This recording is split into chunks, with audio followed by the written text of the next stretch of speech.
इसलिए बता रहे हैं कि आप लोग धोखे में मत रहना। सत्संग का फ्री मिलता है, वो क्या कहते हैं, कूपन, टोकन, कूपन जो भी हो, फ्री मिलता है, एक दिन पहले मिल जाता है। अब वहां 5 लोग खड़े हुए एक परिवार के और ले गए।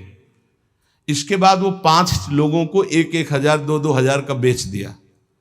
अब वो आके सत्संग में बैठने के लिए जब, तो उसकी अवस्था लिखी जाती है और उसका लिंग परिचय की पुल्लिंग है या स्त्रीलिंग है, तो मान लो 5 स्त्रीलिंग लिखे हुए नाम है और उनमें 5 पुरुष आ रहे हैं, अवस्था अलग है, उनका आधार कार्ड अलग है।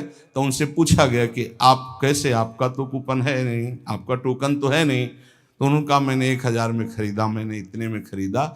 ये अपराध है, ना सुनने वाले को लाभ मिलेगा और ना बेचने वाले को, दोनों को पाप लगेगा। जब यहाँ नहीं लिया जाता तो कोई भी ऐसी गंदी हरकत करके यहाँ ना बैठे कि हम 2 हजार में खरीद के आ रहे हैं, तुम्हारे को पाप लगेगा।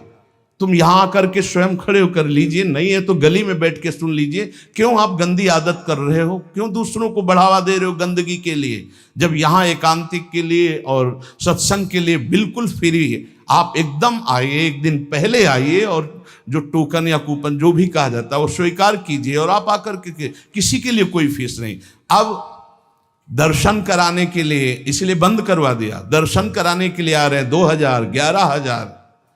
ये क्या चरित्र है, यहां 5 पैसे नहीं ले जा रहे, तुम आ रहे हो जय हो महाराज की हमने छूट दी इसलिए, ये ब्रजवासी या ब्रज परिकर वो हमारा इष्ट देव है। इसका मतलब ये नहीं है कि आप किसी से 5 हजार 11 हजार रुपये ले रहे हैं, वो बाहरी आदमी आ रहा है, आप सबकी लाइन क्रॉस करके हमारे पास जा रहे हैं, हम आदर कर रहे हैं, आपको दुपट्टा उड़ा रहे हैं, आपको भेंट दे रहे हैं, आपके चरण पकड़, किस लिए कि आप हमारे पूज्य जन हो। उसका मतलब दुरुपयोग।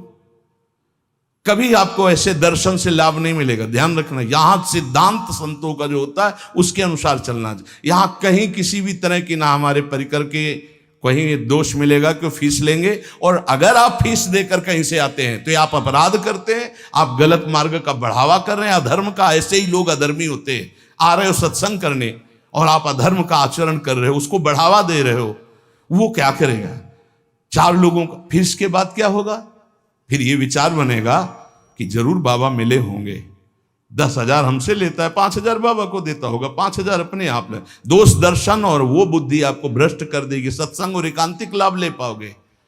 इसलिए इन बातों से बहुत बचना चाहिए।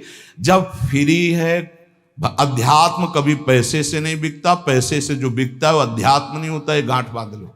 जब यहां फ्री है तो आप लोग फ्री आइए, किसी को पैसा देने की। थोड़ा भीड़ होने के कारण आपको हो सकता है कि कम जगह हमारे पास है वहां, अब वहां 20, 25, 30 लोग बैठते हैं, 1 हजार लोग एकांतिक में बैठना चाहते हैं, तो हो सकता है आपको वो ना मिले। तो आप धैर्य पूर्वक रहिएगा, सत्संग में गली में बैठ जाइएगा, खड़े खड़े सुन लीजिएगा, भगवत शब्द हैं, आपका मंगल करेंगे। लेकिन छल कपट करके पैसे के बल से आप एकांतिक में बैठ जाएं कि आप किसी का दूसरे का कूपन पैसे से खरीद रहे हैं, वो बेच रहा है, तो ये छल कपट भगवान की प्राप्ति करेगा, तुम्हारा मंगल होगा? नहीं होगा। पैसा दे के तुम उस पदवी को प्राप्त करना चाहते हैं, नहीं, कभी ऐसी गलती ना करें। ये पक्का समझ लेना, सतमार्ग के पथिक कभी ऐसा नहीं करते। एक बार किसी ने बताया था कि आपकी बीमारी की छवि लगा के कि महाराज जी बहुत बीमार हैं, इसके लिए कुछ और उसमें अर्थ मांगने की। तो ऐसे नीच पुरुषों की कैसी दुर्गति होगी जो इस तरह से धन लेकर के अपने सुख की विषय सामग्री की भोग की वृत्ति रखते हैं। बड़ी भारी दुर्गति होती है, ये ऐसा खिलवाड़ ना समझें, कभी ऐसा नहीं। यदि आज्ञा है और परिस्थिति ऐसी है तो तुम्हें दोष नहीं लगेगा, मुझे लगेगा। लेकिन यदि आज्ञा नहीं हो, आप ऐसा कहीं कोई कर रहा है किसी भी तरह से, वो विष खा रहा है, पेट फाड़ के निकलेगा। ऐसा नहीं किया जाता। किसी संत महात्मा के यश का प्रयोग करके अर्थ की प्राप्ति करना।